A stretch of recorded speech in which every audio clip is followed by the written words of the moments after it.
of all ages. Welcome to Robert Sports Show and the November 16th Monday Night Raw review. Just got done watching Raw from last night.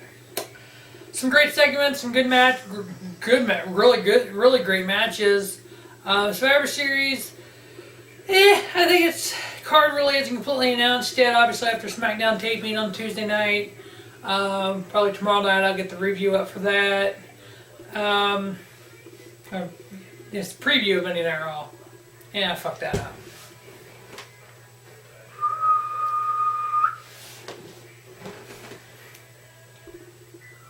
Ladies and gentlemen, boys and girls, children of all ages, welcome to Robert Sports Show. I'm your host, Robert.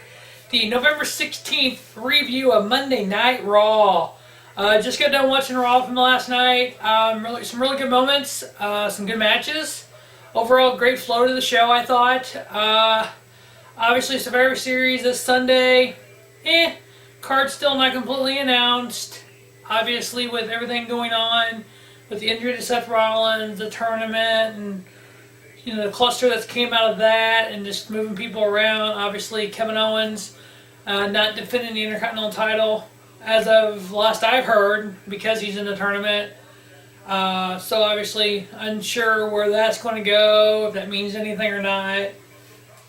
The U.S. title probably won't be on the line because the U.S. champion's in the tournament. So we really have the two semifinal matches, the main event, the Divas title, tag title, the Taker Wyatt stuff.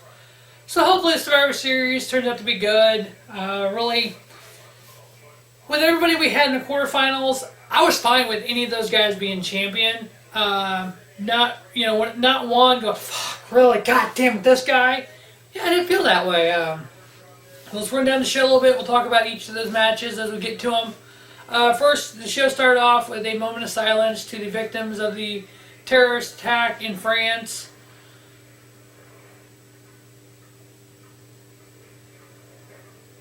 Which was something WWE likes to do. They do kind of things like that. So it was kind of nice to see all the superstars out there on the, they get just a moment of silence, and the respect factor there being the fact they've had the European tour going on and whatnot. So, the show actually starts with Taker and Kane coming out to vintage Taker entrance. Just spectacular that it can be. It's just amazing sometimes, and the chills you get just listen and watching. And when the Druids come out, the first thing I thought was, "Fuck, this the Wyatts." I was kind of hoping. I thought that would be fucking sweet as hell. At first, I thought it was Bray Wyatt doing it. I thought this was all set up in Bray Wyatt. All the Druids came out was going to be the Wyatt family, and him just Bray getting in the ring and being Bray. But it didn't turn out to be Taker and Kane. Taker's little promo. It's kind of neat once in a while to see Taker do the promo side of it, and kind of getting the different version of his character. And had Kane and his brother, the Demon Kane, out there.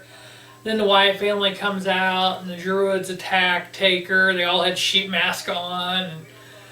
And, just everything going down with this. I was hoping it was supposed to be the 5-on-5 Survivor Series match was the Wyatt versus Taker. Now it looks like it's going to be a tag match. Taker and Kane versus two members of the Wyatt family.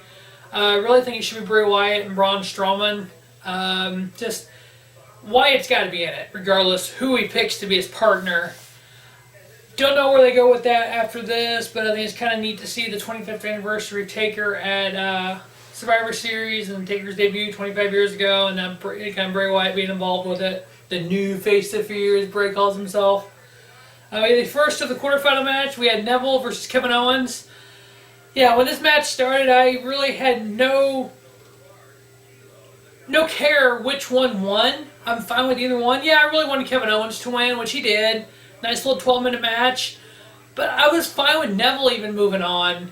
I mean, I really do want to see Kevin Owens as a dual champion, don't get me wrong, but I've been fine with Neville even moving on in the tournament. But Kevin Owens getting a victory there, a nice little match. Obviously, Neville and Owens having history. Wow, I didn't know. I was going somewhere with that. I don't even remember. NXT days and whatnot. So just, and the history they had on the, I don't know if they really didn't, I don't know if Pac and Kevin Steen did much on the indie circuit or not, but I know in NXT, both of them being former NXT champions. It was a really good match, especially for a Raw. Having Kevin Owens moving on, just, oh my God. I shudder to think what could happen as Kevin Owens as a WWE World Champion. And remember, 5 years ago, being in a 120 seat gymnasium, watching Kevin Steen in Ring of Honor. The first time I ever seen him was 5 years ago last month. At Clash of the Contenders Ring of Honor show in Collinsville, Illinois. Kevin Steen walks out, and I turned to J-Man and went, "Who's the fat white guy?" He starts laughing and just watch. "All right, man, whatever. You've told me about guys before, and he's like, no, seriously, dude, you gotta watch." I'm like, all right. So I started watching this match, and it's like, holy fuck! You did a cannonball. I'm like, what the hell? And Kevin Steen's been God since then. I mean, he's one of the greatest wrestlers out there. So him getting the victory, moving on. Next, we had a little short little match. Tyler Breeze, R-Truth, kind of a blurb. Basically, you took a shit, you missed it. I mean, 3 minutes all this match lasted, so it was nothing. Tyler Breeze getting the victory there. Next, in another quarterfinal match, we had Dolph Ziggler versus Dean Ambrose. Kind of like the first one. I didn't care who won this. I want both these guys as champion. I want both these guys heel as champion. 17-minute match. One of the matches of the night, I thought, a pay-per-view quality match on a Raw. Dean Ambrose getting the victory over Dolph Ziggler, which is... I wanted to see Dolph win, but I wanted to see Ambrose with the title too. Just having Ambrose come in with the Shield, knowing what he has done in the past, and the kind of promo guy he has, and the kind of the match quality he can put on, and the ability he has, knowing what he came from in CZW and Combat Zone Wrestling, and what the Jon Moxley character was, heel, knowing Dean Ambrose, if he could basically turn him heel into that kind of Bray Wyatt type heel, he'll be golden. I'm hoping the plan is to eventually turn him heel, but regardless about it, he gets the victory here. He moves on in the tournament.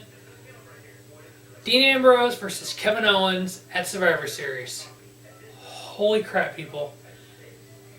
If you don't know either of these guys that well, and you just see, oh, these are those NXT guys, forget anything you've seen and thought of these guys. If you don't truly know how good they are, just watch that match. I'll talk more and more in the Survivor Series preview, but I'm looking so forward to that match. Either one of these guys WWE champions is going to floor me. I mean, it's going to be epic as hell. Ambrose cutting a promo after the win. Wow. It was a Stone Cold S promo, is the way I worded it. Matter of fact, my wife was watching it with me, and Ambrose starts talking. I rewound it, turned it up, and go, "Who's that sound like to you?" She's like, "A cheap rip-off of Stone Cold." And she doesn't even follow wrestling that much anymore. And she's a big Stone Cold fan. So it's like, the fact that Stone Cold, it's a rip-off of Stone Cold. So she knew who he was trying to be like. And it's like, that's 2015 Stone Cold right there, but, ooh, yeah. So that was exciting to see. Next, we had a New Day come out. The New Day promos are just golden on Raw right now. They're crapping on the 25th anniversary of The Undertaker, and Xavier was like, "Well, I'm 29. It's only 4 years older than." I was like, "Holy crap, dude! You were 4 years old when The Undertaker freaking debuted. Now you're only 29. It's like sick." Just New Day is just gold and everything they're doing. And remember this, ladies and gentlemen. When life gives you booty, you make booty aid. Papa E said that. When life gives you booty, you make booty aid. Because the New Day rocks. The 1 year anniversary of the New Day. Yeah. Oh yeah, good times, good times. We had a little 6-man tag. We had the New Day versus the Usos and Ryback. It is good to see the Usos back in the tag division. Whichever one of the Usos was hurt for a while, Jimmy, Jay, I can't tell them apart. Don't know which is which. I just thought they were a really good tag team. They're probably one of the best tag teams in this era of pro wrestling, at least in WWE. Ryback getting DQ'd by shoving the referee. him clearing the ring, so all the faces get to stand tall in the ring, all the heels are laying outside. Next, we had a Roman Reigns promo. Roman came out, talked about his match, talked about last week, him being offered the position of the authority and turning it down. He's going to man up, or whatever he said. He's going to go out there and win it fair and square, and blah, blah, blah. And we had Roman Reigns versus Cesaro, and earlier in the night, we had Vince backstage talking to Cesaro, and after that little promo, I'm not sorry, Vince, Triple H, my bad. Tripp was backstage talking to Cesaro, and after that little promo, I'm going, is Cesaro going to beat Roman Reigns tonight? Oh my God, Cesaro is the WWE World Champion. Again, I'm on board with that as much as I am with Kevin Owens or Dolph or Dean Ambrose. I'm down with that. Roman Reigns getting the victory. 20-minute match on Raw was amazing. It was a really, really good match. These Raw matches sometimes are hard to really rate, like I do the pay-per-view matches, because you get all the commercial breaks. It's kind of hard to go on, you having Roman do all these little spots, and then you come back and Cesaro's doing the next commercial. It's like, fuck, it breaks it up too much. But I get why they got the commercials, but that's why I really don't rate the matches on Raw like I do the pay-per-views and whatnot. It's hard to kind of, cut between them. But both guys looked phenomenal. Roman Reigns getting the victory there. Like I've said before, Roman Reigns is a 2015 version of John Cena 10 years ago. John Cena 2005 is what Roman Reigns is in 2015. He's got about 3 moves, and he uses those 3 moves over and over and over and over. If somebody could teach this boy some other moves, I think he's got the look, he's got the charisma, for the most part. He's okay on mic skills. Neither was John Cena at first. I mean, he's a carbon copy of what John Cena was 10 years ago. So you need to bring him around quicker than took John Cena and make this guy the future of your company. Which, from what I understand, WWE is all for that. He is the guy. That's why I got on board with it. I'm like, you know what? There's no reason to shit on him all the time. There's no reason to cuss when he's in a title match. He is the future of WWE. Either like it or not. It's going to get shoved down our throats. Just deal with it. What can we do to fix it? What can we do to make it good? I know there's rumors going out there that WrestleMania 32 main event, Roman Reigns leaves with the title. Fine and dandy. Seth Rollins gets hurt. So what do? You promote an Owens. You promote, turn Ambrose heel. A Del Rio. Somebody like that. You put in that heel role with the world title. Run a heel, hold the title until Mania. Let Roman Reigns be your face and take it from there. So him winning there, moving on. Next, we had a little blurb in the show. We had a tag match with the Dudley Boys versus the Ascension. The Ascension's a really good tag team, I think. It's just WWE's like shitting on them all of a sudden. It's like, send them back to freaking NXT if you don't like them. Let them. You need them to get wins. You need to do something different with them. What you're doing now is not working. Next, we had the other quarterfinal match with Kalisto, which really, as with the Lucha Dragons, I knew they were a great tag team. I like them as a tag team, but I never really looked at Kalisto by himself. Boy's got some talent. He's the 2015 Rey Mysterio Jr. I hate saying that kind of stuff. Hey, Roman Reigns is the 2015 John Cena. Hey, Kalisto's the 2015 Rey Mysterio. But when you look at a wrestler and you can see who they're trying to be like, it's kind of obvious what they're doing with them. I'm fine with that, though. There was a spot for Rey Mysterio back in the day. There's a spot for Kalisto now as a face. With Sin Cara as the Lucha Dragons, as Kalisto by himself. If you really want to see how the crowd takes to him, either give him and Sin Cara, the Lucha Dragons, the tag titles, or give Kalisto the Intercontinental title and or the U.S. title. How better to do with the Mex-American title that Del Rio and Zeb Coulter have, but have a Mexican luchador beat him for it. Hello? But you had Del Rio versus Kalisto here, so maybe this is a start. You get Del Rio winning that little 10-minute match. It wasn't the greatest match tonight, but it was really good. You have Del Rio moving on, so you got Del Rio versus Roman Reigns, and then Kevin Owens versus Ambrose, which is a match I'm looking forward to.